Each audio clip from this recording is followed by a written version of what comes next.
Olá, muito boa tarde.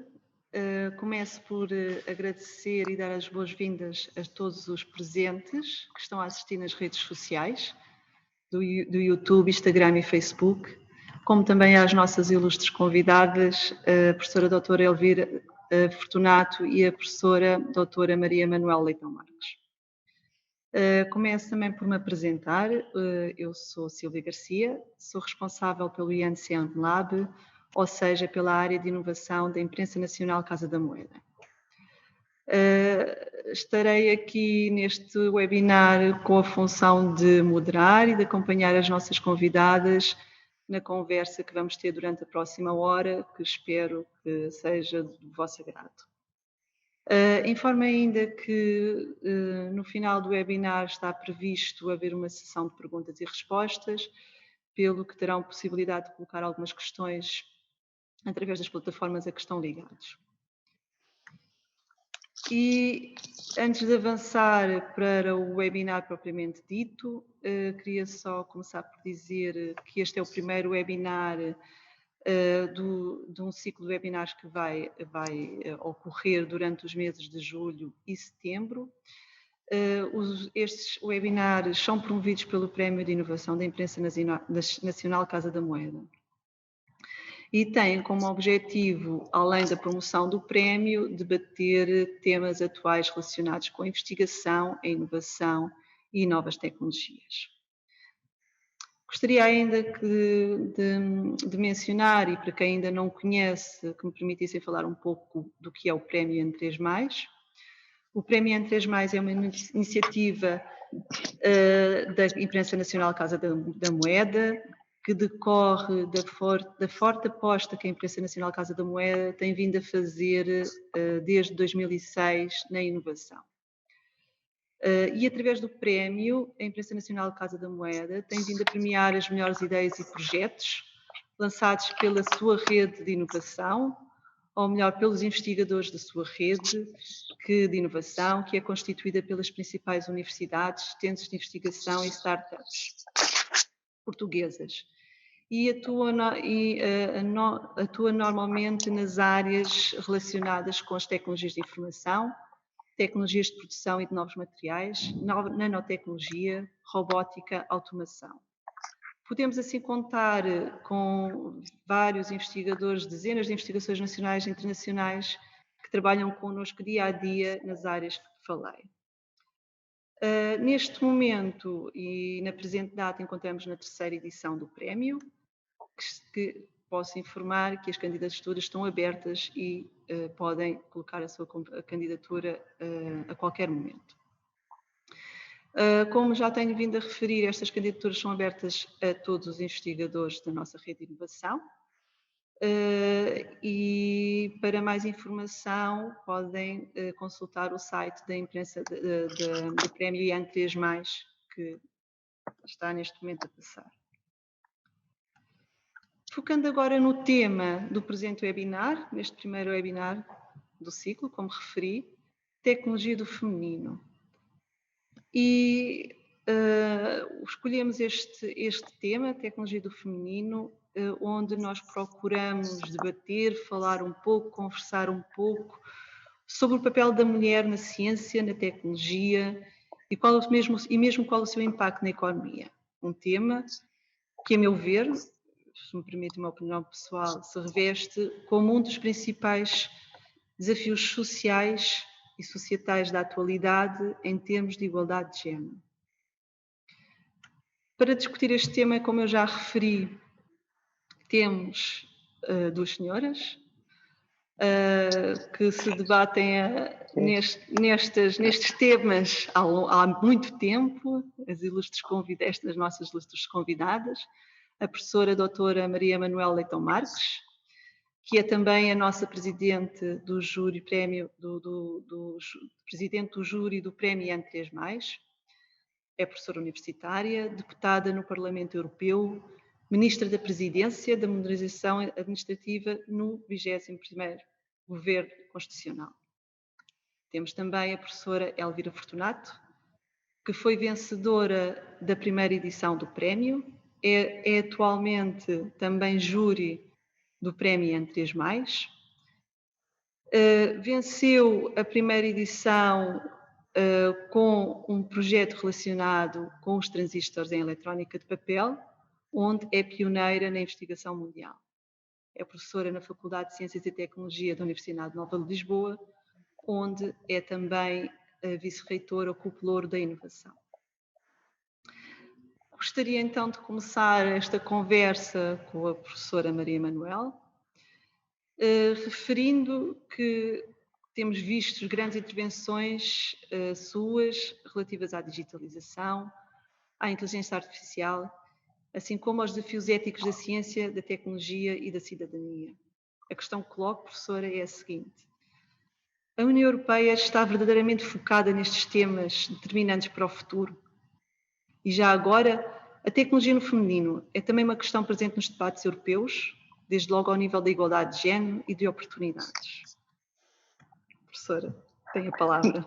Muito obrigada. Eu agradeço em primeiro lugar à Imprensa Nacional Casa da Moeda, à Silvia Garcia e ao Gonçalo Caseiro, que a organização deste seminário e também a organização deste prémio, como já disse várias vezes em público, quando era ministra sem ser em público, quando abrimos o prémio, ou por outra, também em público, quando abrimos o prémio, sem ser em público também muitas vezes.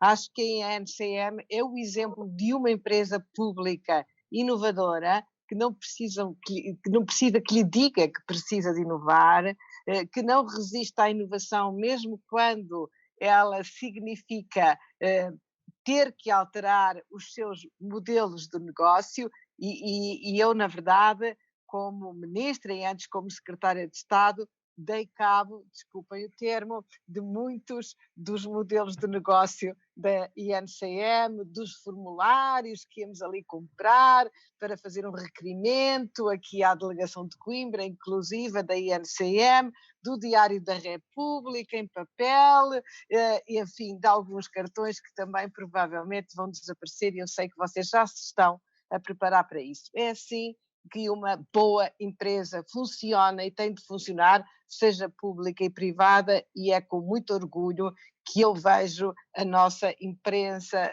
nacional, Casa da Moeda, uma empresa com tantas décadas, estar na linha da frente.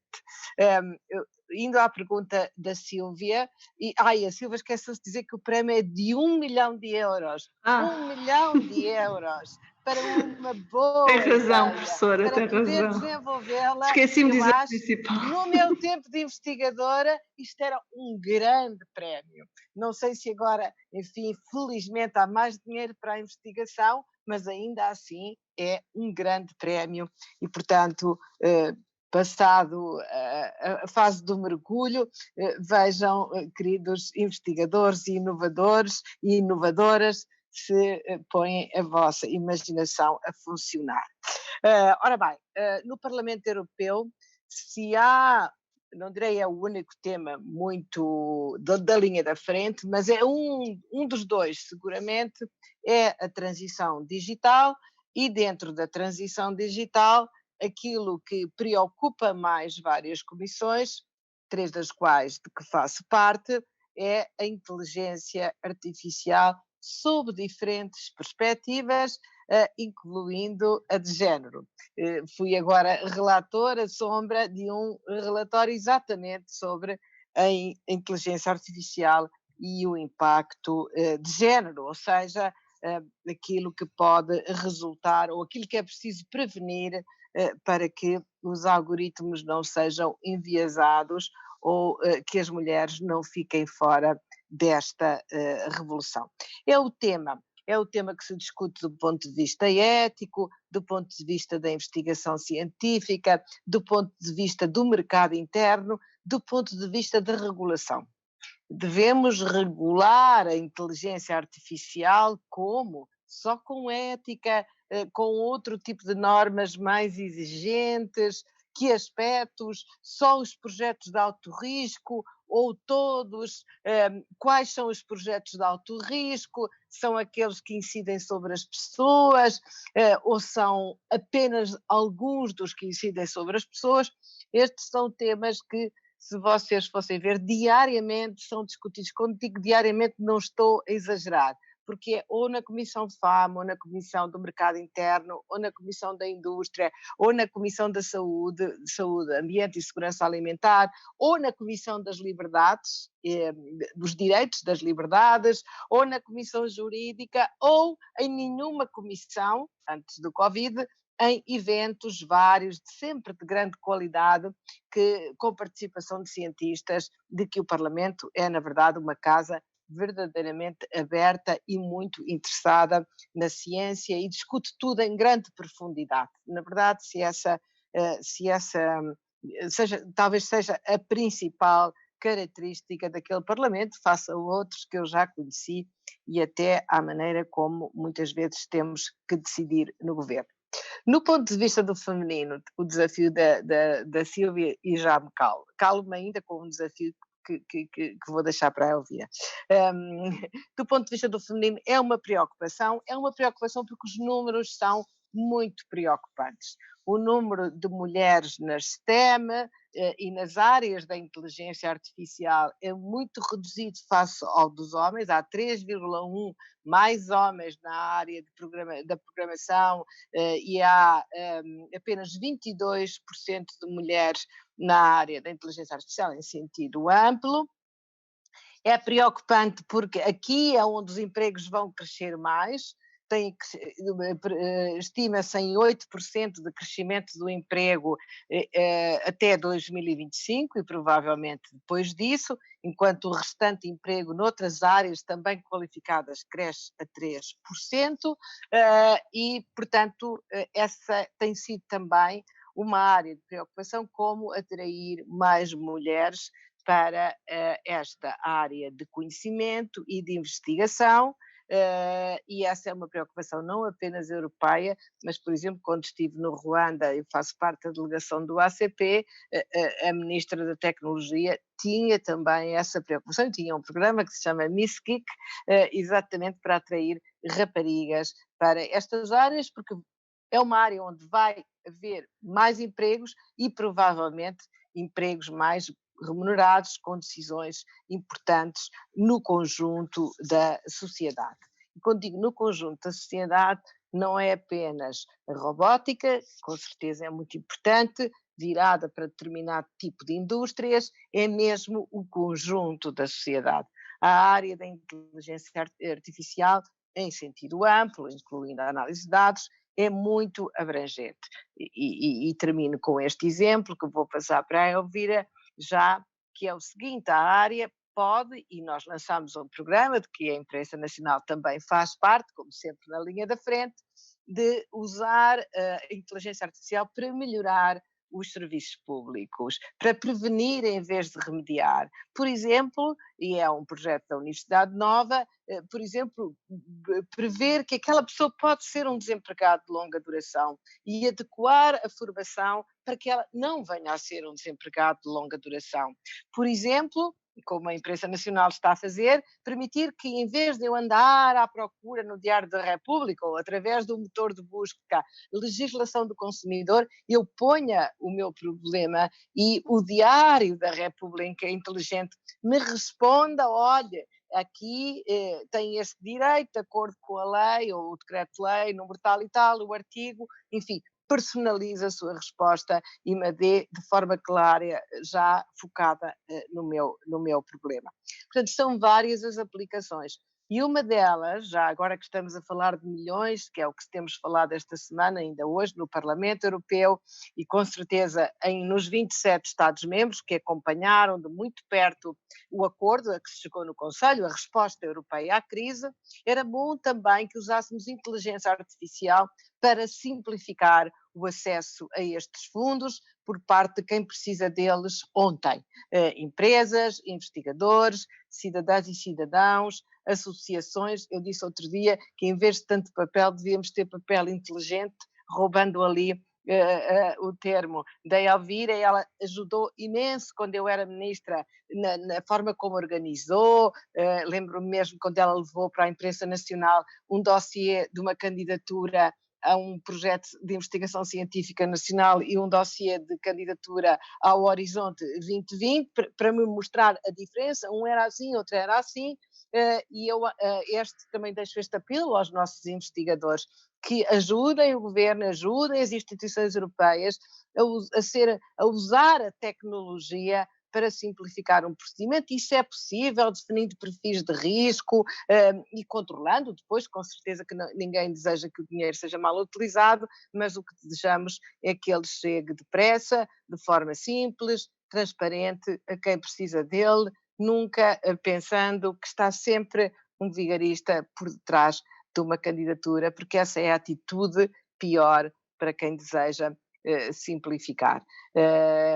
E, portanto, já fiz aqui um percurso que veio da ética, passando pela tecnologia do feminino até ao desafio que eu espero e que temos que fazer tudo para que os nossos investigadores e inovadores respondam para uma inteligência artificial para o bem e não ficarmos sempre com aquela ideia da inteligência artificial que nos vai tirar o emprego, que nos vai pôr a descoberto, que vai usurpar os nossos dados, que vai transformar, com certeza vai transformar as nossas vidas, mas que seja para termos mais e não menos qualidade. Obrigada, Sílvia, e é um prazer estar aqui com a Elvira, sempre é um prazer e sempre aprendo muito, já estou aqui a tirar notas. Professora Elvira,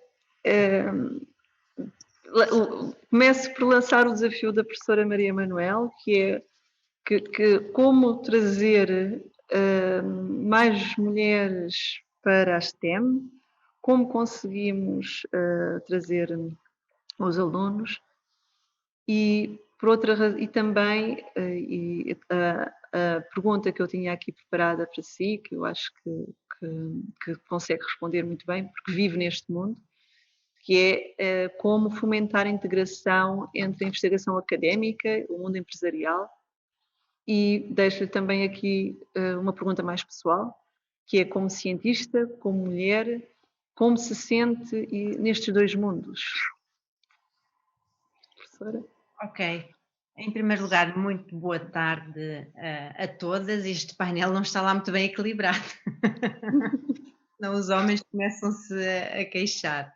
Mas é sempre um gosto estar a participar nestas iniciativas da Imprensa Nacional Casa da Moeda, portanto quero agradecer, é um gosto partilhar aqui algumas ideias, se calhar algumas não são tão novas como isso. É sempre um gosto também estar aqui com a professora Maria Manuel, aprendo também imenso, também estou a tomar notas, acho que a nossa vida é uma aprendizagem constante. Relativamente à questão mais concreta de como é que se fomenta uma maior integração entre a investigação académica e o mundo empresarial, eu penso que este prémio que a imprensa nacional tem é exatamente o exemplo disso. Eu acho que deveriam existir mais prémios deste tipo, não só pelo valor, aliás, 1 milhão de euros nos dias de hoje ainda é muito dinheiro, muito embora tenhamos os investigadores e mais na parte de investigação científica existam fundos e projetos na área com alguns milhões, não muitos, mas alguns, portanto é um prémio cujo valor é muito elevado em termos nacionais, aliás eu costumo referir isso, se quisermos por exemplo comparar este prémio, ou que no fundo está também por detrás do prémio está um projeto de investigação científica, se compararmos este valor com o valor típico de um projeto de investigação que é financiado pela Fundação para a Ciência e Tecnologia, são cerca de 250 mil euros. Portanto, estamos a falar num valor que é 4 vezes superior a esse. Portanto, é um prémio extremamente interessante e que leva a que os investigadores concorram. Portanto, prémios deste tipo e iniciativas deste tipo que no fundo tentem aproximar aquilo que se faz no mundo mais académico e na indústria, eu acho que é muito importante. Um outro instrumento que foi lançado há relativamente pouco tempo, até pelo atual governo, foi a criação de laboratórios colaborativos. Isso é extremamente importante e, mais uma vez, a Imprensa Nacional Casa da Moeda está na linha da frente, lidera, coordena um destes laboratórios colaborativos, que é o Alma Science, exatamente na área do papel eletrónico. E eu penso que a ideia e o grande objetivo destes laboratórios colaborativos, não só o que é liderado pela Imprensa Nacional de Casa da Moeda, mas todos os outros, é tentar levar aquilo que é possível de levar dos laboratórios de investigação da academia para a indústria e, no fundo, para a sociedade. Só assim é que há inovação, ou seja, no fundo, a inovação é a transferência do conhecimento, daquilo que nós fazemos e bem, na universidade, para a sociedade e, no fundo, todos aqueles impostos que nós todos pagamos, no final do dia, possamos, de alguma forma, usufruir um bocadinho daquilo que foi investido.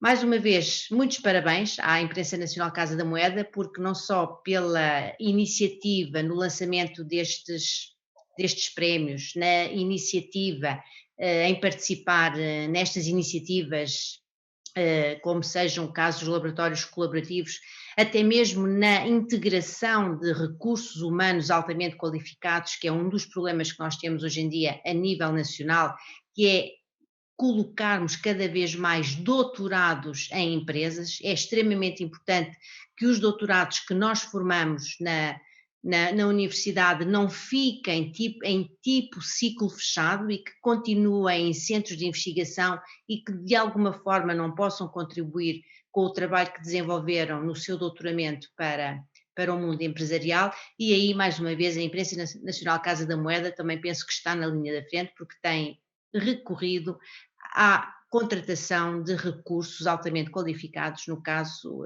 doutorados. Isto para ser uma maior integração entre investigação académica e mundo empresarial.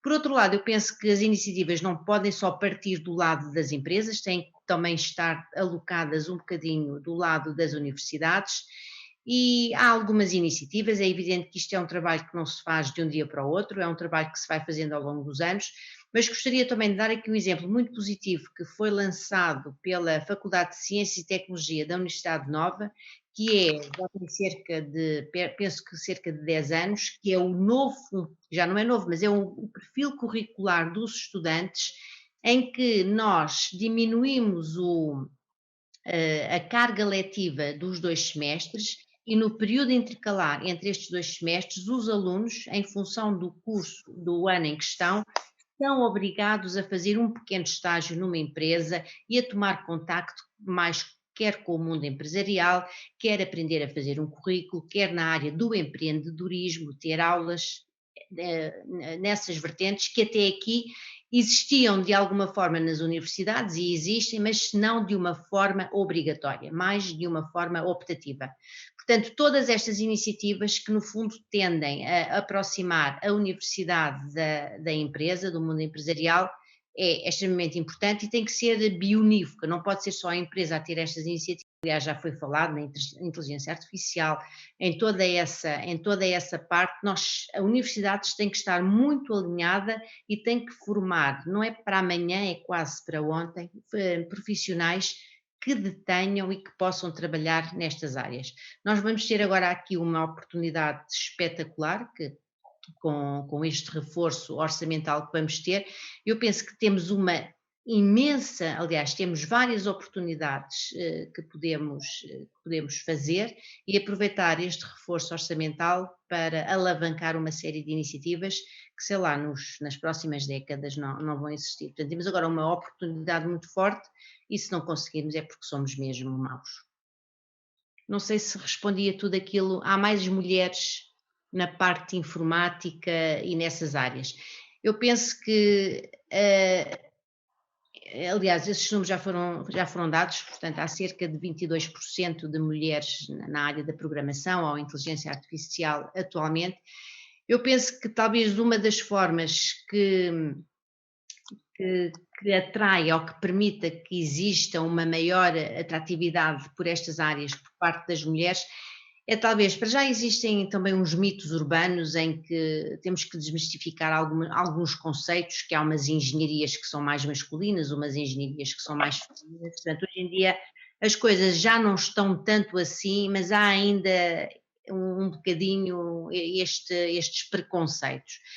nada mais do que fazer publicidade destas coisas, dar exemplos de casos concretos, se calhar com aquilo que nós estamos a dar. Eu não sou propriamente, não sou da área informática, mas sou da área da engenharia, trabalho com transistores, trabalho um bocado com eletrónica, também se calhar é uma área que está mais associada a homens do que mulheres, mas trazer para os mídia e divulgar trabalhos de mulheres nestas áreas que não estão tão ligadas, se calhar, a áreas femininas, mas por outro lado, todos aqueles exemplos que são dados mesmo na universidade e quando se recorrem mesmo, seja à robótica, seja à informática mais pura, tentar sempre dar exemplos de coisas que sejam também mais usadas, se calhar, por parte das mulheres. Eu penso que tem que se desmistificar um bocadinho e alterar, se calhar, um bocadinho os currículos, de forma a que os exemplos práticos não caiam só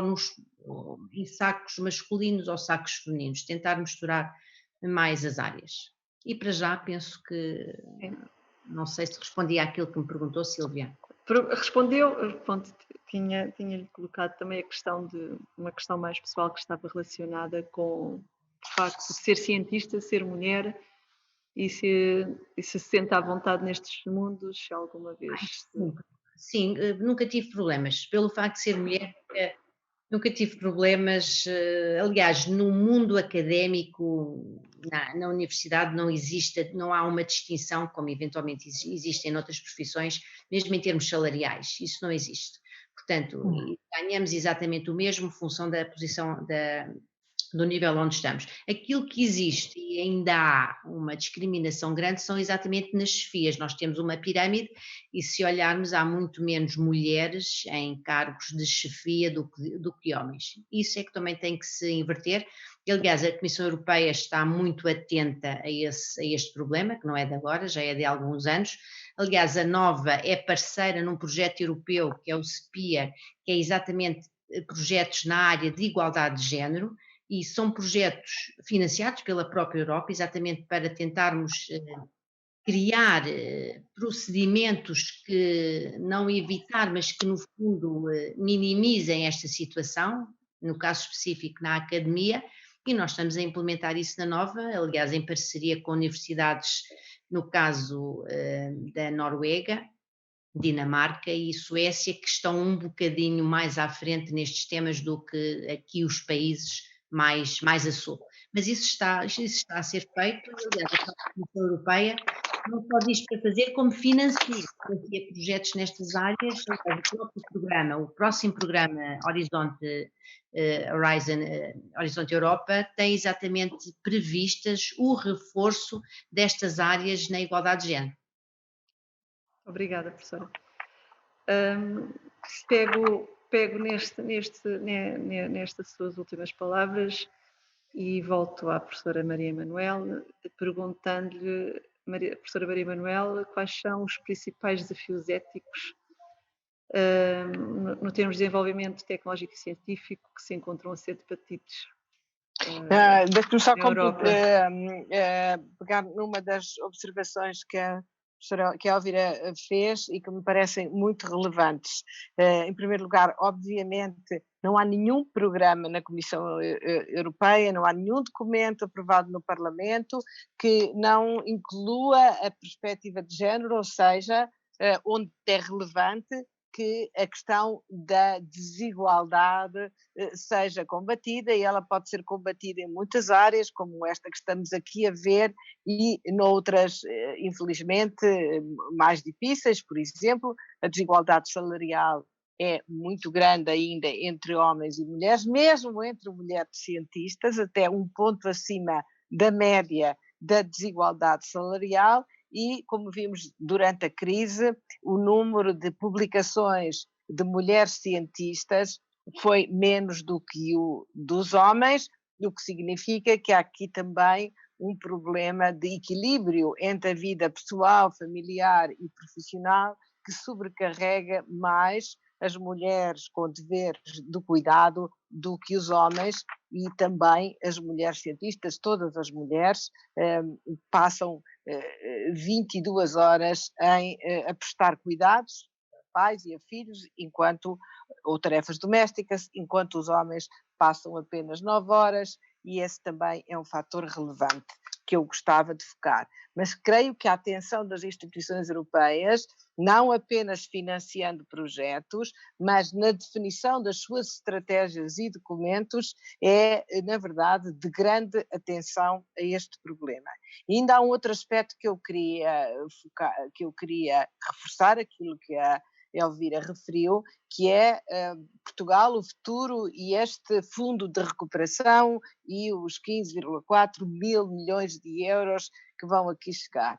Nós precisamos mesmo muito dos nossos cientistas, não é apenas para beneficiar, investigar e passar conhecimento para as empresas, é também para ajudarem na definição de uma estratégia com o futuro que não pode ser o mesmo do passado, não pode ser a mesma rotina. Se é verdade que os fundos também têm que ser mais simples, também têm que ser mais estratégicos. Os projetos que vamos financiar têm que ser verdes, têm que ser equilibrados do ponto de vista do género, têm que ser digitais por omissão, não apenas aqueles que são da área digital, mas todos os outros, porque estes são os desafios que temos para os próximos 10 anos, e para que o sejam, precisamos muito, mas muito, dos nossos cientistas e provavelmente até de produzir, de financiar mais cientistas, e eu penso que este é um grande desafio para aqueles que inovam em Portugal, não apenas o prémio da Casa da Moeda, mas agora este esforço financeiro que a Europa está a fazer e de que Portugal vai beneficiar. Sílvia, para responder à questão de uma forma muito breve, preocupa-nos, em primeiro lugar, a consistência dos dados. Os dados, sem dados não há algoritmos, sem dados não há inteligência artificial. Portanto, mais importante que a estratégia europeia para a inteligência artificial que está em discussão é a estratégia europeia para os dados. O comissário Thierry Breton que vem da área, como sabem, é gestor de uma empresa desta área, ele tem uma visão muito acutilante e muito bem orientada nesta matéria, e, portanto, a primeira preocupação é termos dados na Europa, termos dados suficientes para poder fazer a investigação. Isso significa organizar os dados à escala europeia. Através de mecanismos de interoperabilidade, ter espaço de dados para a saúde, para a mobilidade, para a energia, para a igualdade de género, para outras áreas, mas tê-los para que os nossos investigadores possam trabalhar com mais dados. Isto não existe e a crise mostrou, os dados que estamos a comparar, mesmo os dados da crise, são dados incomparáveis porque não estão a ser recolhidos da mesma maneira. Portanto, a nossa primeira preocupação é com a qualidade dos dados. Essa é uma grande preocupação. Depois, obviamente, com a privacidade e com o não enviesamento, que as minorias, não apenas as mulheres, mas outras minorias, não sejam subrepresentados nos dados, de tal modo que eles se orientem para determinado tipo de alunos que são bons alunos, esquecendo, por exemplo, situações mais desfavorecidas ou na habitação ou em outras áreas. E outra preocupação, talvez a mais importante que deixo para o fim, é com as competências, no investimento nas competências. E quando digo investimento nas competências em inteligência artificial, não me refiro apenas a engenheiros informáticos ou engenheiras informáticas, de tantos uns como outras, nem apenas a programadoras ou programadores. Refiro-me a competências que têm que estar em todas e todos nós que desempenhamos outras profissões, não é? 90% das empresas são digitais ou vão ser digitais e vimos agora na crise que até a pequena mercearia da esquina ou a peixaria do mercado vai ter que começar a pensar em publicitar, receber encomendas por essa via. E eu acho que a demonstração ficou feita. Portanto, as competências, a inteligência artificial hoje não é uma coisa apenas para um conjunto pequeno de cientistas, como foi no passado, é algo que temos que democratizar esse conhecimento. Durante a presidência finlandesa, a União Europeia publicou, disponibilizou nas redes, na internet, um curso online sobre inteligência artificial, acessível, não direi a qualquer pessoa, mas a qualquer pessoa com uma literacia mínima, acessível a pessoas que não são especialistas como eu. E, portanto, nós temos que começar a democratizar esse conhecimento. E porquê, Sílvia? Porque só democratizando o conhecimento, em primeiro lugar, teremos competências para poder trabalhar com estas questões. E, em segundo lugar, podemos responder às nossas preocupações da falta de transparência dos algoritmos, na fiscalização da qualidade dos dados, na capacidade de distinguir o que são aplicações de alto risco do que são aplicações de baixo risco. Portanto, só havendo muito mais conhecimento, os consumidores se podem proteger da sua discriminação, do uso dos seus dados, e não dizer, os algoritmos têm que ser transparentes. Está bem, mas para mim, se disserem que os algoritmos têm que ser transparentes, eu não sei ver não sei perceber um algoritmo. Portanto, a democratização do conhecimento é talvez uma das minhas principais preocupações neste mundo onde a inteligência artificial é o tema, não quero dizer da moda no sentido pejorativo, é um dos temas mais discutidos numa instituição política, não estou a dizer apenas no mundo dos cientistas, dos investigadores ou das universidades em geral. Ok. Em geral, quando eu digo, não só apenas as faculdades de engenharia, do conhecimento universitário. Exato. Porque há profissões que vão ser muito mais afetadas que a dos engenheiros, a dos médicos, ou a dos advogados, ou a dos decisores, dos magistrados, são das profissões que vão ser mais transformadas pelo mundo da inteligência artificial. Obrigada, professora, muito obrigada pelas suas palavras. Professora Elvira, é assim, muito breve, reforçar o papel da investigação tecnológica no desenvolvimento de soluções relacionadas com o setor industrial e, em particular, no setor da segurança. Isto aqui, puxando a brasa à nossa sardinha INCM, como sabem, é o valor da segurança, o nosso mote. E em que áreas é que admite que possa vir ter mais impacto? Correto. Eu, antes de responder à questão, vou só retomar ali, há bocadinho esqueci-me, uma daquilo que a doutora Maria Manuel disse. Maria Manuel disse, que é na parte da simplificação dos processos. Eu que sempre que falo com pessoas, com colegas que possam ter alguma influência, eu digo sempre a mesma coisa. A simplificação dos processos administrativos em Portugal ainda é diabólico. O ano passado foi constituída uma comissão, aliás, saiu em Diário da República, assinada por 3 ministros, o Ministro da Ciência, da Economia e do Planeamento, e havia 3 pessoas, eu, o professor António Cunha e o professor José Mendonça, para elaborarmos um caderno, um documento para a simplificação na área dos projetos de investigação científica e tecnológica.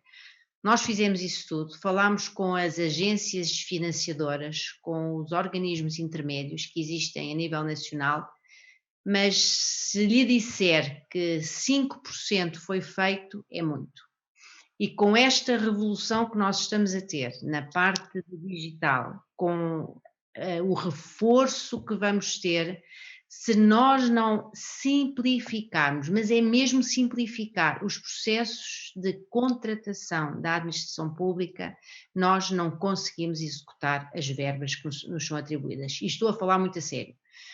Eu em tempos pensei que o processo estava um bocadinho mais facilitado, mas eu penso que com a pandemia o processo dificultou.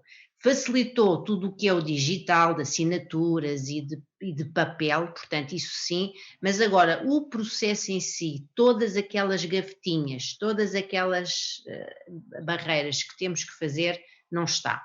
e desta forma nós não chegamos lá. E eu estou farta de dizer isto, nós perdemos competitividade nacional, nós ficamos mal vistos porque precisamos de verbas e não as conseguimos executar, e é simplesmente, e estou a falar da administração pública, é um terror. Para lhes dizer, eu tenho um projeto que está neste momento em execução há 1 ano e meio e estou praticamente há 1 ano e meio para adquirir um equipamento. Está bem que é um equipamento muito caro, mas isto não é concebível em parte nenhuma do mundo. Se nós demoramos este tempo todo, é que nós conseguimos ganhar projetos.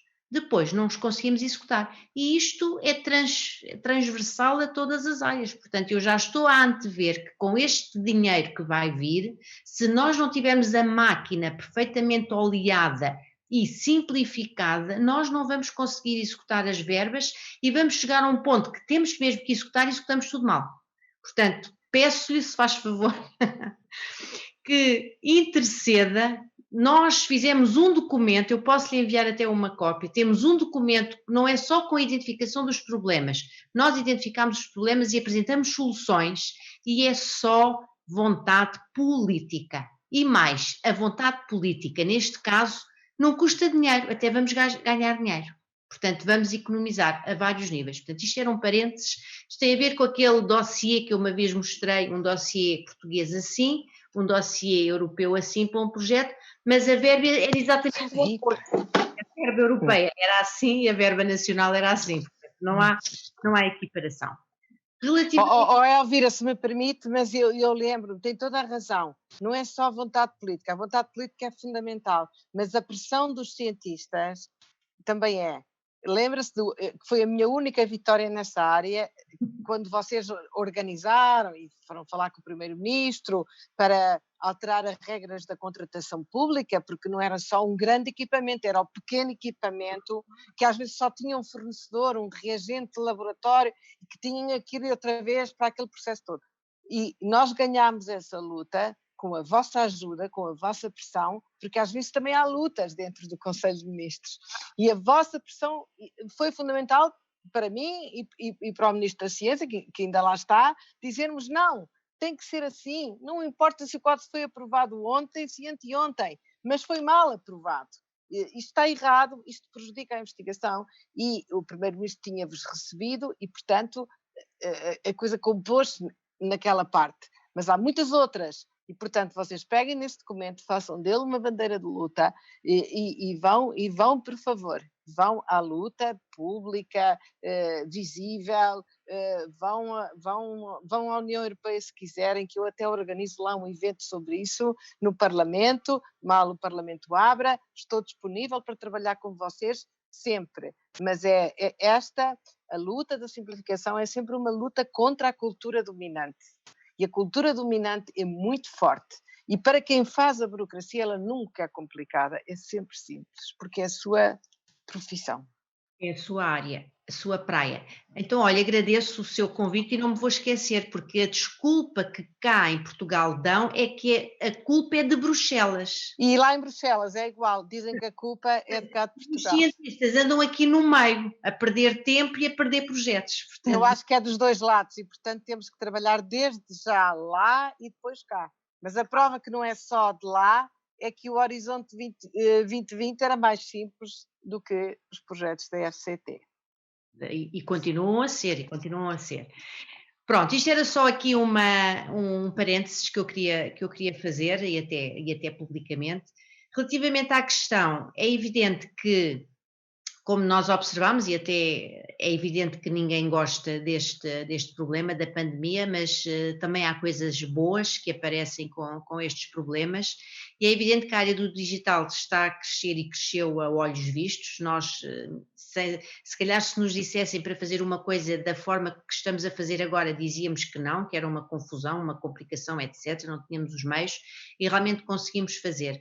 É evidente que, para além da inteligência artificial e de tudo aquilo que está muito ligado ao digital, acho que a cibersegurança vai ser qualquer coisa que temos que olhar e de uma forma muito, muito muito concreta, não só em termos informáticos, nessa área propriamente dita, mas também cada vez mais nós adquirimos coisas online, fazemos, portanto, a forma como nós compramos coisas e nos movimentamos hoje em dia é completamente diferente e eu penso que a segurança não passa só pela segurança dos dados, pela privacidade, por todos esses fatores, mas também com a segurança dos próprios bens que nós adquirimos, desde uma garrafa, um pacote de leite, a um carro ou qualquer coisa. Portanto, tudo isto, eu penso que a área tecnológica e a área da ciência vão estar cada vez mais. Aliás, ainda bem que estas áreas têm sempre problemas e têm sempre uma série de desafios à frente, porque assim nós nunca ficamos desempregados. Portanto, os cientistas e os E investigadores. eu sou relatora exatamente, e ainda bem que a Elvira levantou essa área, que eu também qualquer dia vou telefonar, porque sou relatora sombra do relatório sobre exatamente a segurança dos produtos, porque os produtos hoje quer dizer, é como o meu telemóvel, é um produto ou é um serviço, não é? Os produtos hoje têm software incorporado e, portanto, a área da cibersegurança e da própria segurança dos produtos exige outra abordagem que não é a que está na diretiva da segurança dos produtos, que vai ser revista exatamente por aquilo que a Elvira acabou de dizer. Qualquer dia vamos conversar sobre isso também. Obrigada.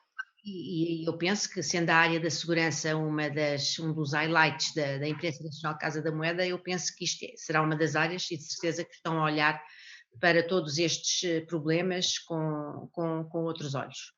E pronto, penso que relativamente à questão que me colocou, penso que estas áreas da cibersegurança, a proteção de dados, a segurança de bens, seja um telemóvel, seja um alimento, são áreas onde isto vai ter um impacto muito grande. Obrigada, professora Elvira. Eu tinha aqui mais 2 ou 3 questões guardadas, mas eu penso que na verdade nós já abordámos todos os temas, já abordámos o tema do papel da mulher na investigação, os problemas éticos que decorrem que estão a ser debatidos ao nível da União Europeia, o papel da investigação e no setor industrial, no setor da segurança, o papel das entidades públicas na promoção, a razão por que devem participar, 2 ou 3 palavras, e faço a mesma questão à professora Elvira, começando pela professora Maria Manuel. 2 ou 3 palavras rápidas, assim, rápido. A razão por que devem participar é quem não tem ideias novas para concorrer a um prémio de 1 milhão de euros, enfim, não pode ter razões de queixa que não há dinheiro para a investigação. Essa é desde logo uma razão pessoal. A segunda razão, e eu também já fui investigadora, é porque é um prémio que vale a pena, que apoia uma ideia, e quantas vezes, com aquilo que achamos boas ideias, perdemos financiamento, porque há outras melhores e porque normalmente há mais candidatos do que financiamento. Ora, agora temos aqui uma boa oportunidade para colocar aquele magnífico projeto que ano passado não conseguimos financiar naquele concurso europeu ou nacional. E finalmente, enfim, eu acho que todos os investigadores têm um sentido utópico da vida, um bocadinho, ainda bem. A razão por que devemos participar é porque se nós em quem as cidadãs e os cidadãos portugueses investiram, dando-nos a formação para podermos trabalhar nesta área, também temos a obrigação de agora mostrar os resultados dela e a nossa capacidade de ajudar uma empresa pública de sucesso e de premiar esta iniciativa. Como tenho dito à Sílvia e todos nós do júri temos conversado sobre isto, acho que em setembro vamos relançar, o prémio apanhou o Covid pelo meio, durante o Covid os investigadores estiveram muito focados em projetos que respondessem à crise e foi notável o papel dos investigadores em todo o mundo, em Portugal também, produzir aquilo que a Europa não produzia, investir na vacina, na cura, na sociedade, no digital, com certeza também podem, com algumas dessas ideias que começaram a pensar, candidatar-se agora ao prémio. Eu acho que, Sílvia, temos que começar, e aí peço muita ajuda da Elvira, a começar a mostrar, com aquilo que premiamos em primeiro lugar, o papel inteligente, como eu lhe costumo chamar, mas que tem um nome técnico, transistores para o papel eletrónico, começar a dizer que podem ser outras formas relativas à segurança de produtos, por exemplo, que é uma área de ponta, e poderíamos ter inovação aqui, visto que é uma área tão típica da imprensa nacional, a desmaterialização dos documentos seguros, outra área, a área da cibersegurança, que a Elvira referiu, e muito bem, todo este desenvolvimento do mundo digital, e tem como contrapartida a ideia de mais segurança no mundo digital. É outra área tão importante e também tão relevante para a imprensa nacional. A área da inteligência artificial, aplicada ao Diário da República, aplicada a documentos, a livros, à investigação, a outros domínios, à identificação, à área da identificação digital. Há muitas áreas que estão aí de ponta, que são até áreas que se podem transformar em bons negócios.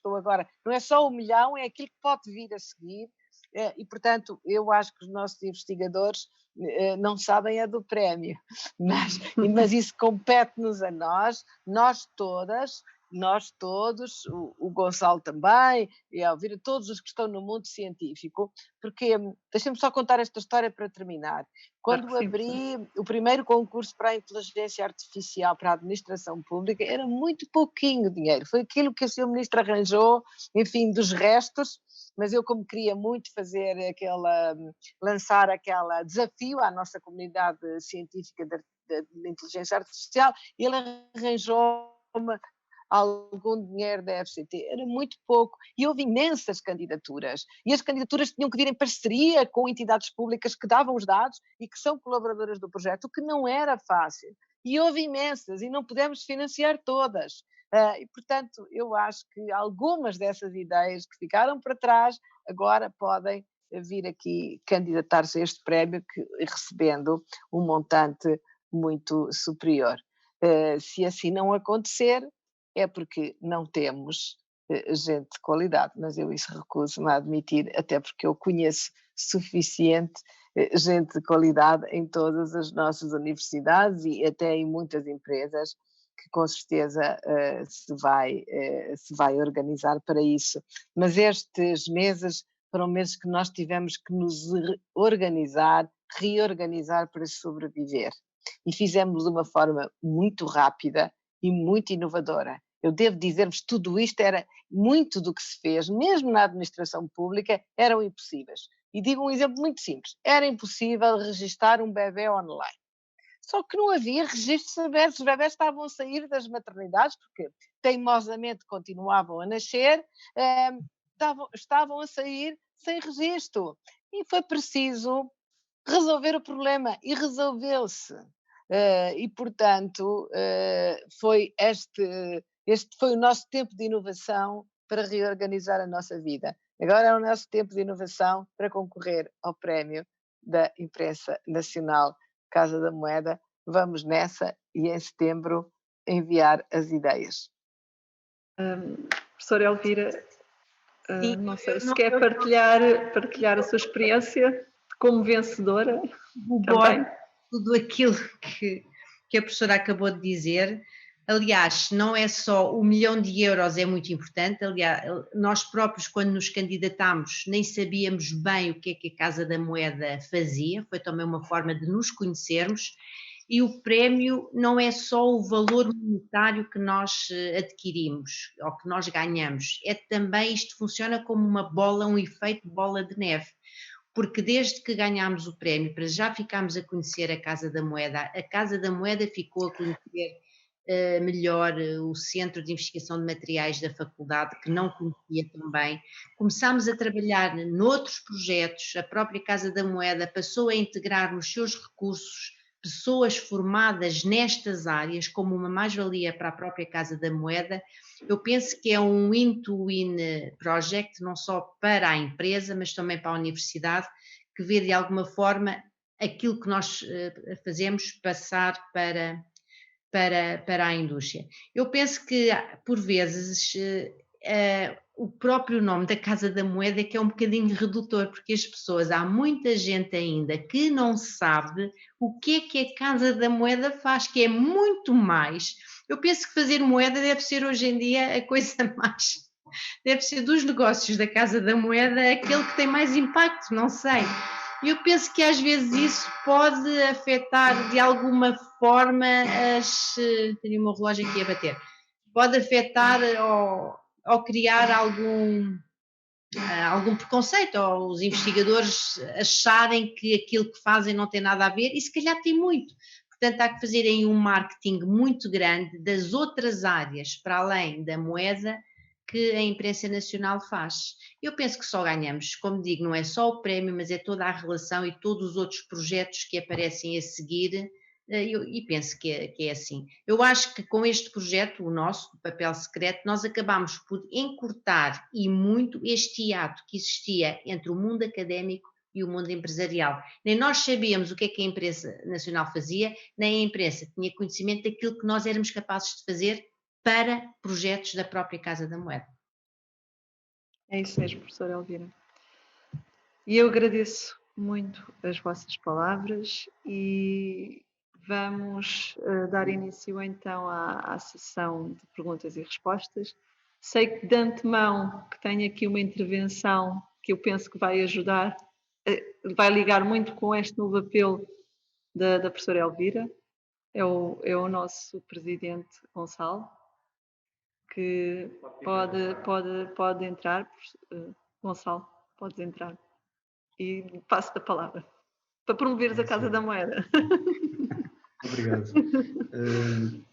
A melhor promoção da Casa da Moeda foi estes 50 minutos que tivemos antes a falar sobre aquilo que fazemos, sobre o prémio e sobre a forma como nos aproximamos da Academia. E, portanto, o meu papel ficou muito mais simples. Permitam-me agradecer à Sílvia, à professora Elvira e à professora Maria Manuela Leitão Marques por estarem aqui, e permitam-me agradecer duplamente à professora Maria Manuela Leitão Marques. É que eu lembro-me bem e não me esqueço da história deste prémio.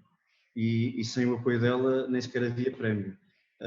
Este prémio não surgiu e foi aceito à primeira. Foi preciso persistência, apoio, foi preciso provar que fazia sentido esta aproximação à Academia e que a imprensa nacional Casa da Moeda se precisava de reinventar e que nenhuma entidade empresarial se reinventa sem o apoio da Academia e sem projetos que possam de alguma maneira ser disruptivos e fazer diferente aquilo que fazia antes.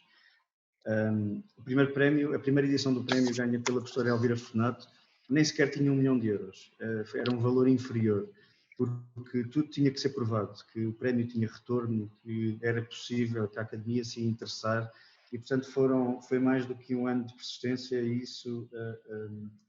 isso a imprensa nacional deverá sempre à professora Maria Manuela Leitão Marques. Passados as duas primeiras edições, estamos agora numa terceira edição, é bom que consigamos repetir até a exaustão que o prémio é de €1 milhão, porque de facto o valor é bastante significativo. Ele é significativo, ou muito significativo para Portugal, mas é também competitivo em termos europeus. E é €1 milhão para a Academia Nacional, para os investigadores nacionais, para as startups nacionais. E isso creio que nunca nos devemos cansar de repetir. Mas este prémio tem um outro pilar que não foi aqui falado e que para mim é muito relevante e que é um dos pilares da rede de inovação da imprensa nacional Casa da Moeda desde o seu início. É que quando nós nos aproximamos da Academia, fizemos sempre questão de deixar propriedade intelectual dentro da universidade ou com os investigadores que estavam a trabalhar connosco. Existe sempre uma repartição, independentemente do nosso financiamento, existe sempre uma repartição da propriedade intelectual.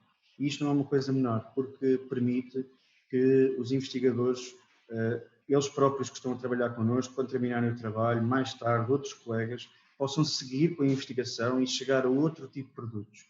Permite que a universidade construa spin-offs numa área que não seja a mesma em que a imprensa nacional está a utilizar aquela investigação e, portanto, cria muito mais valor do que apenas aquela investigação aplicada para um novo produto da imprensa nacional Casa Moeda.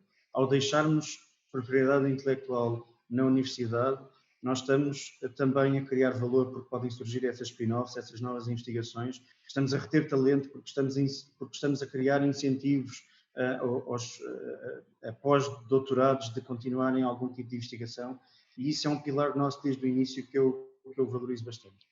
Porquê é que este prémio é fundamental e porquê é que estamos a apostar na sua divulgação, e este é um primeiro de bastantes webinars, porquê é que estamos a apostar na sua investigação e porquê é que isto é fundamental para a imprensa nacional Casa da Moeda?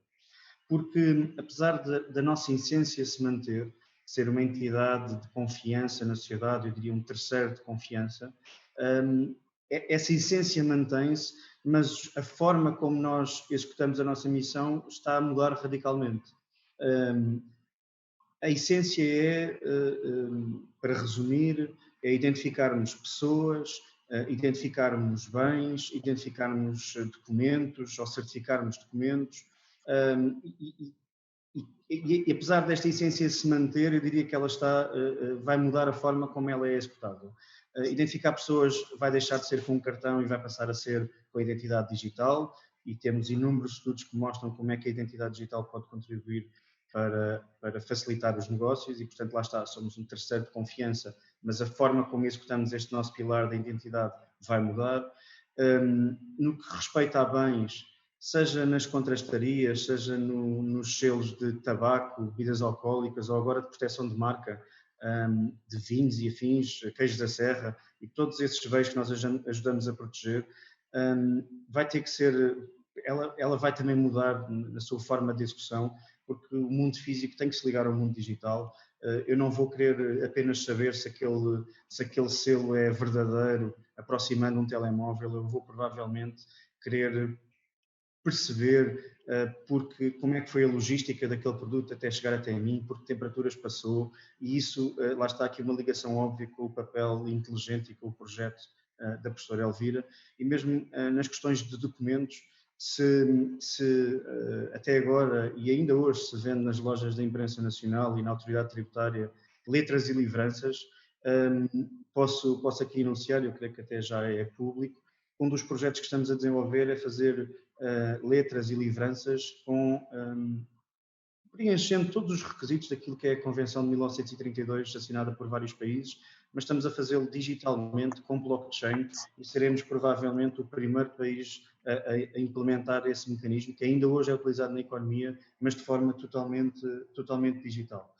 E, portanto, é fundamental esta aproximação e este casamento com a academia, e este prémio cria um incentivo para nos virem conhecer, como disse agora no final a professora Elvira, mas o objetivo é existir de facto um casamento, é conhecermos mutuamente para depois as ideias e a investigação aberta poder ser aqui aplicada. Há uns dias atrás eu participava num webinar não importa, mas de uma grande marca no setor da tecnologia, e perguntavam-me como é que eu ia preparado para falar naturalmente do Prémio de Inovação de 1 milhão de euros, não me canso de repetir, eu ia preparado para falar do prémio, mas do público, depois das várias intervenções no painel, surgiu uma questão que era como é que eu, como Presidente da Imprensa Nacional, qual opinião é que eu podia dar para tornar Portugal mais competitivo? E a minha resposta foi baseada em 3 questões, mas a primeira foi a igualdade de género. Não podemos desperdiçar capital humano. E se as mulheres não estiverem presentes nas direções das empresas, na tecnologia, em tudo aquilo que é o futuro da nossa economia, ajudarem a transformar o nosso país, nós estamos a desperdiçar capital humano. Porque estatisticamente nós sabemos que desta nova geração altamente qualificada, a maior percentagem são mulheres, então se elas não estiverem presentes nos órgãos de decisão, nas empresas, na academia, a produzir conhecimento, estamos a desperdiçar capital humano. E isso nenhuma economia competitiva se pode dar a esse luxo. Eu tenho a honra de presidir uma empresa que 65% dos cargos de direção de topo são ocupados por mulheres, onde existe, efetivamente, existe 50% de mulheres e 50% de homens a trabalhar aqui na empresa. Historicamente sempre foi assim. Neste momento, 65% de mulheres em cargos de direção de topo. Portanto, esse bias não existe aqui, mas não deixo de ficar muito preocupado com este tema. E apesar desta ideia ter vindo de um dirigente homem, do João Gonçalves, teve a ideia de começar estes webinars pela tecnologia no feminino e foi muito oportuno. Não é um tema que me deixe descansado. E não me deixa descansado, sobretudo, pela crise que estamos a viver. Ao contrário de outras crises, que tipicamente depois ajudavam o mercado de trabalho a ter, só pela recuperação da crise. No primeiro momento havia perdas de postos de trabalho e nos momentos seguintes de recuperações das crises, tipicamente a igualdade de género atingia valores melhores do que aqueles que estavam no pré-crise. Em todas as crises isto aconteceu, exceto nesta. Nesta não está a acontecer e não vai acontecer. E isso demonstram nos números nos Estados Unidos. Os Estados Unidos lançam estes dados tipicamente mais rápido que a Europa. A força de trabalho nos Estados Unidos é em menor percentagem mulheres do que homens, portanto há menos mulheres trabalhadoras nos Estados Unidos do que homens, mas se olharmos para o desemprego causado por esta pandemia, 55% do desemprego causado é em mulheres. E isso explica-se pelo facto desta crise ser única, porque é uma crise do lado da procura e do lado da oferta ao mesmo tempo, e como existe uma crise do lado da procura, basicamente as mulheres que estão muitas vezes mais presentes a lidar com clientes, com utentes, com quem quer que seja, sofreram mais e sofrerão mais com esta crise. E, portanto, viveremos também uma primeira crise que não servirá para tornar a igualdade de género, não nos servirá para ter números melhores. E, portanto, eu aproveitava também esta minha intervenção para desafiar a professora Maria Manuela Leitão Marques em dois aspectos. A primeira é que temos que defender ao máximo todas as verbas que existirem no programa Horizonte. Só a inovação, se isto é verdade para a Imprensa Nacional Casa da Moeda, que só a academia e a inovação disruptiva nos permitirá construir mais umas centenas de anos de história, também é verdade para a Europa. Só os programas de investigação, desenvolvimento e de inovação é que poderão tirar a Europa desta crise. E, portanto, defender os programas do Horizonte é muito importante, mas embora saiba que todos os programas europeus dedicam uma parte significativa do seu pensamento à questão da igualdade de género, eu diria que pela natureza da crise que estamos a viver é preciso ainda intensificar mais, aprofundar mais esse tipo de medidas, porque se queremos ter uma Europa mais competitiva para o futuro, e portanto depois passava-lhe a palavra para falar um bocadinho disto, do ponto de vista de quem está de fora e de quem está de fora com essa responsabilidade de nos representar no Parlamento Europeu. De resto, volto a repetir, é um prémio de 1 milhão de euros, é um prémio que permite deixar a propriedade intelectual nas universidades, é um incentivo a nos conhecerem melhor. Pelos exemplos que aqui foram dados, quer este blockchain das letras e livranças, quer da inteligência artificial no Diário da República, para que quando uma lei saia possa ser um simulador, eu consigo quase conversar para ver o meu problema. Há tantas coisas que podemos ajudar a Imprensa Nacional Casa da Moeda a inventar um futuro que importa a todos nós, que eu espero que muitos investigadores, muitas startups, muitas universidades possam interessar por este prémio. Eu tenho a honra, o prazer de presidir a Imprensa Nacional Casa da Moeda nesta terceira edição em que o prémio atinge 1 milhão de euros e espero atribuí-lo a um vencedor agora no último trimestre deste ano, e isso faria-me muito feliz se os nossos investigadores se interessassem e se o prémio fosse uma ideia disruptiva e que tivesse um significado e que fosse mais uma bandeira para mostrar como é que é possível a academia ajudar as empresas e as empresas transformarem-se e tornarem uma economia mais competitiva por causa da academia em Portugal e da excelência dos nossos engenheiros. Obrigado.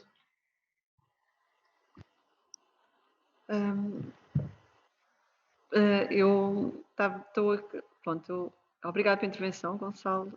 Estava aqui um bocadinho perdida a ver as perguntas e respostas, por isso é que me atrapalhei agora aqui um bocadinho. Estou agora aqui, tenho aqui uma pergunta interessante. Temos várias perguntas, mas está aqui uma interessante de uma aluna que acabou de terminar o curso de Engenharia Informática e pergunta como é que se pode candidatar a este prémio, se o pode fazer já, se só o pode esperar daqui a 10 anos. Pronto, e é uma pergunta muito concreta e muito desafiante na resposta, confesso.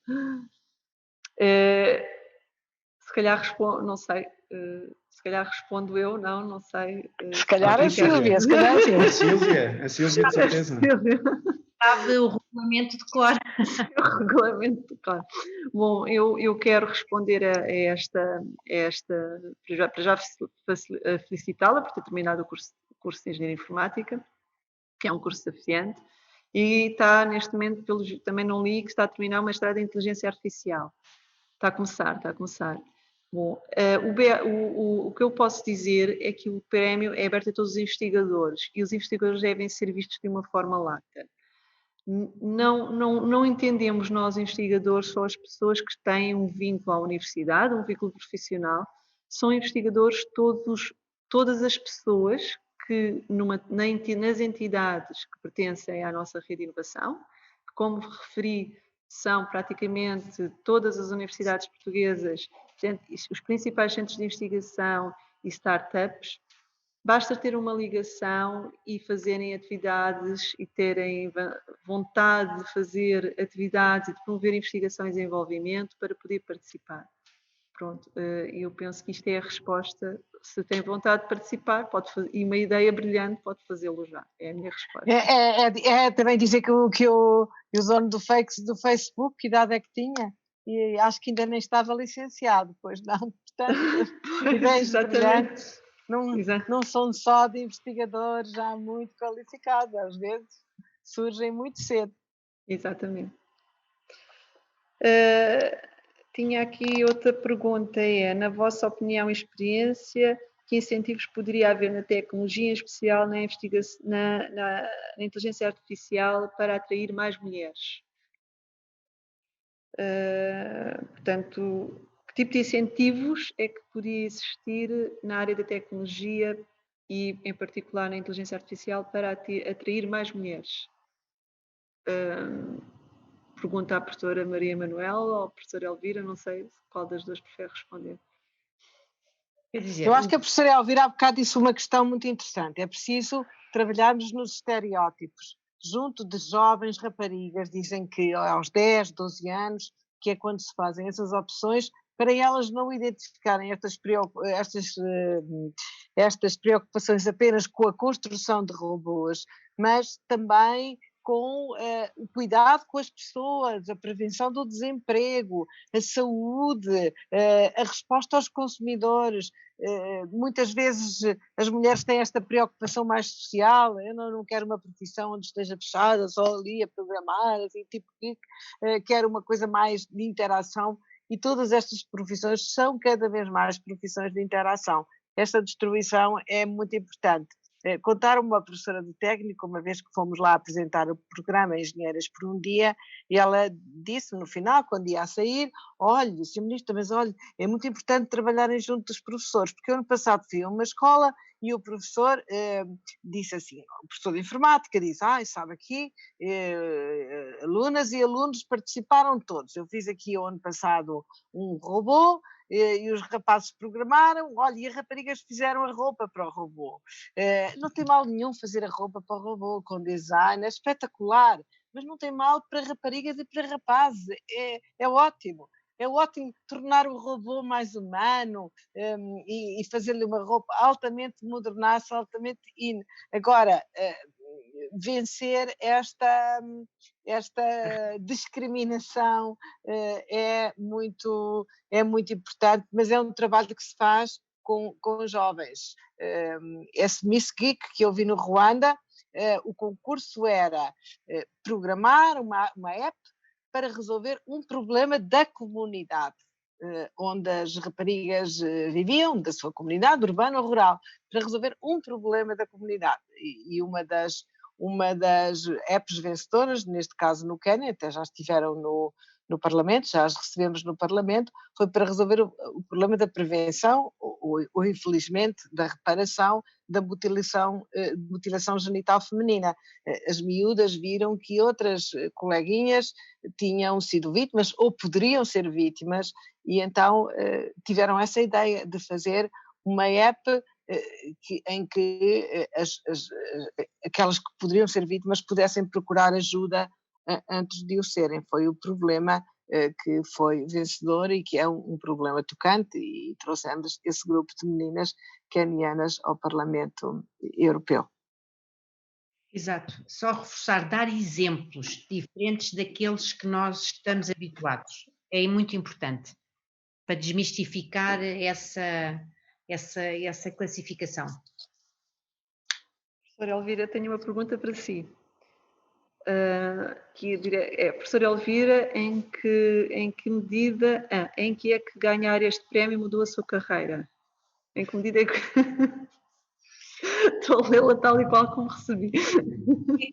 Fiquei com uma carreira muito mais rica, em termos de riqueza científica e tecnológica, sem dúvida, e abriu, como eu disse, este prémio acabou por funcionar, teve um bocadinho o efeito de uma bola de neve, porque nos aproximou mais da indústria e aproximou mais a indústria da universidade, porque não só nós também, mesmo localmente, porque isto tem que se fazer, isto começa por qualquer lado, nós não podemos começar logo com tudo. Mesmo até na escola onde eu estou, este prémio acabou por dinamizar um bocadinho a comunidade que estava mais próxima de mim, mesmo de outras áreas, e aliás a segunda edição acabou por ser ganha também por colegas da Faculdade de Ciência e Tecnologia, da área da eletrónica, por exemplo, e da área dos robôs. É evidente que a minha carreira ficou muito mais rica cientificamente e tecnologicamente, e de alguma forma, eu sendo a minha formação de base em engenharia, fico sempre muito contente quando o trabalho que eu faço no laboratório pode de alguma forma passar para o outro lado, porque é isso que nós queremos, e é isso que nos satisfaz no final do dia. Para além dos euros, é evidente. Da ajuda, que preciosa. Pronto, eu tenho aqui mais perguntas, mas o tempo já vai longe. Talento, Elvira. Retém. E retém talento. Exato. Se as empresas se aproximarem da academia, nós vamos reter mais talento na nossa academia, menos pessoas a irem para fora depois dos excelentes programas que temos aqui, licenciatura, doutoramento, etc. Isto ajuda. Ficarem cá certamente vai ajudar mais o país. E era isso que vocês também deviam publicitar mais, porque um dos problemas que nós temos a nível nacional é que os doutorados ou ficam nos centros de investigação, nas universidades, e não vão para as empresas, e as empresas têm que os empregar, têm que perceber que é uma mais-valia, que é um investimento, e ainda há muito poucas empresas a fazer ainda isso, e é extremamente importante, porque só dessa forma é que as empresas podem inovar e podem dar o salto, especialmente nesta altura e nesta época que nós vamos a ter, porque por vezes costuma-se dizer, eu não tenho verbas, não posso fazer. Neste momento, nós não vamos ter razão nenhuma para falhar, não podemos. Só temos tudo para ter sucesso. É impossível falhar. Pois, tomara seja impossível, mas não é. Temos que trabalhar na simplificação, numa estratégia moderna, e eu confio muito que a nossa comunidade científica tem que ser chamada coletivamente a este processo. Vai receber um e-mail com um attach, já de seguida. Muito obrigada. Eu estava aqui a ver se tínhamos mais... Gonçalo, muito importante também o blockchain usado na segurança dos produtos, não é? Porque como os produtos são dinâmicos atualmente, têm muito software embebido e há atualizações e emoções, para sabermos se há uma responsabilidade pelo defeito, precisamos de saber se o defeito foi no software original ou na atualização que foi feita. E, portanto, acompanhar o produto com blockchain pode ser também estou-te a dar uma ideia, se me deres 1 milhão de euros eu agradeço. Não posso concorrer. Eu tenho aqui mais uma questão, que eu acho que esta questão vou colocá-la ao Gonçalo. Não é, o Gonçalo vai responder. É para a Casa da Moeda e é uma pergunta interessante, que é como a ENCM vê a ligação entre a digitalização e as atividades que desenvolve, como pode ajudar na luta contra a Covid-19? Okay. Primeiro vou responder ali ao desafio da eu não te disse, Gonçalo, que tinhas que orientar o prédio para aquilo que... A Covid-19 está na ordem do dia. Mas antes de responder à questão do blockchain, nós temos um investimento, juntamente com o Venture Capital português, numa empresa que faz uma coisa tão simples como utiliza blockchain e a nossa tecnologia de certificação de produtos para retirar, para criar uma cadeia de valor diferente para a pesca em alto mar. Essa tecnologia tem, entre outras coisas, patenteado uma balança que é possível estar nos barcos, consegue pesar logo o pescado, reconhece com a inteligência artificial qual é o peixe e permite-o vender imediatamente, antes dele perder valor, porque o peixe a vir para a terra num barco de alto mar está sempre a perder valor até chegar à lota, permite-o vender logo em alto mar, para depois o circuito, até quando chegar à terra, ser muito rápido diretamente para quem o comprou. E lá está, é blockchain para termos garantias que não há nenhum tipo de alteração. E, portanto, essa é uma tecnologia que começou por ser uma solução para um problema que parecia não existir e que agora está a começar a fazer o seu caminho. Relativamente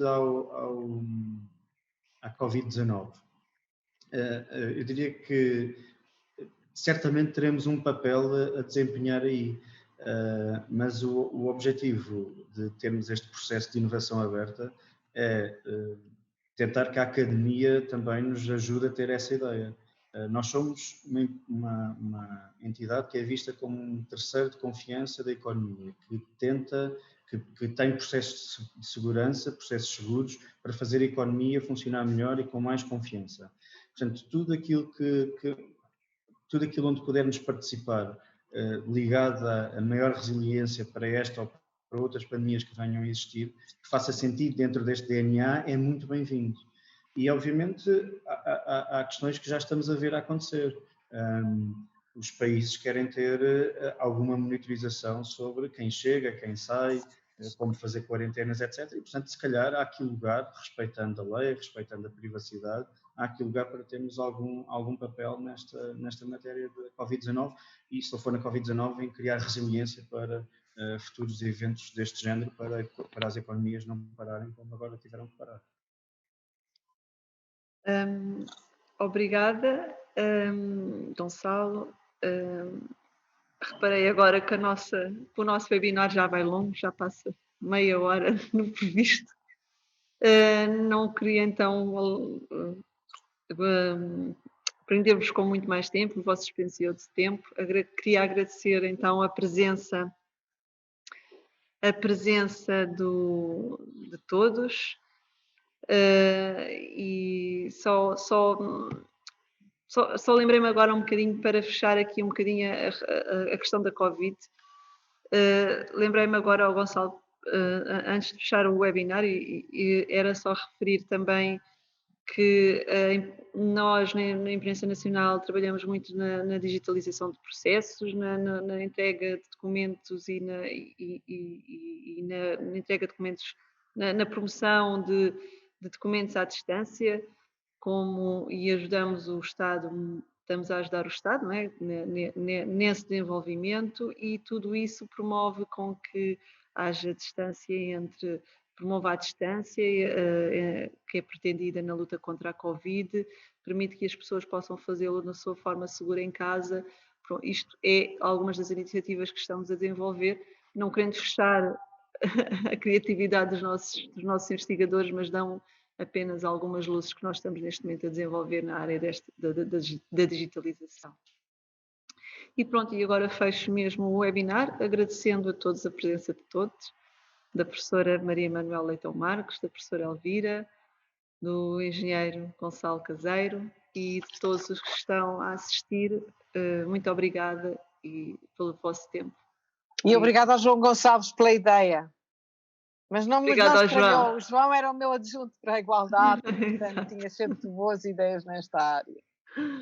Muito obrigada a todos. Dou então por encerrada o webinar. Ok, boa tarde. Boa tarde. Envie o e-mail.